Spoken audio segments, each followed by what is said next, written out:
எவ்வளவு முயற்சிகள் எடுத்தாரு திமுக கூட்டணி கட்சிகள்கிட்ட.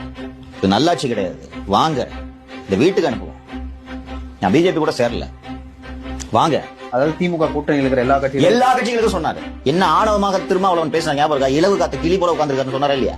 இஸ்லாமியர்கள் சிறுபான்மையினர் வரமாட்டீங்க, திமுக கூட்டணியில கட்சியில் இருக்க ஒருத்தருமே வரமாட்டீங்க.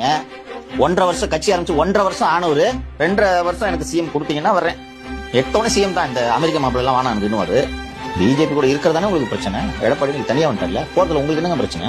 ஒரு கொள்ளையடிகள் கட்சி கூட இருந்துட்டு போய் அங்க போய் வலுப்படுத்த வேண்டியதானே நீங்க? அவரு தானே பிஜேபி எதிர்க்க வெளில வந்தாரு. ஏன் இவ்வளவு வாய்க்கடியே பேசுறது? திருமாவளவன் போய் அதிமுக வலுப்படுத்த வேண்டியதானே? அதிமுக பிஜேபி மொழிங்கிட்டு அது முழுங்காம போய் கூட நின்று நீங்க நிக்க வேண்டியதானே?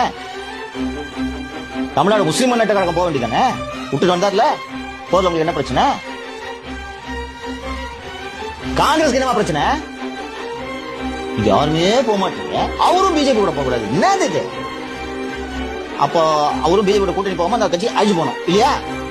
நீங்க திருப்பி இதே மாதிரி திமுக ஜாரா போட்டு கொலைச்சு நிற்பீங்க. என்னதான் பண்ணணும் அவர் சொல்லுங்க? கட்சி காப்பாத்திட்டாரா? கட்சிக்கு இருந்த இன்டர்னல் சேலஞ்ச பூரா காலி பண்ணிட்டாரா? இன்னைக்கு உங்களை பதற வச்சாரா? அவர் சிரிச்சுக்கிறார் பாத்தீங்களா அசம்பிளில வெளில வந்து. நீங்க ஏன் சார் பதறீங்க? எங்க கட்சிங்க. ஆனா அவங்க தான் பதறாங்க, எனக்கு தெரியுதா?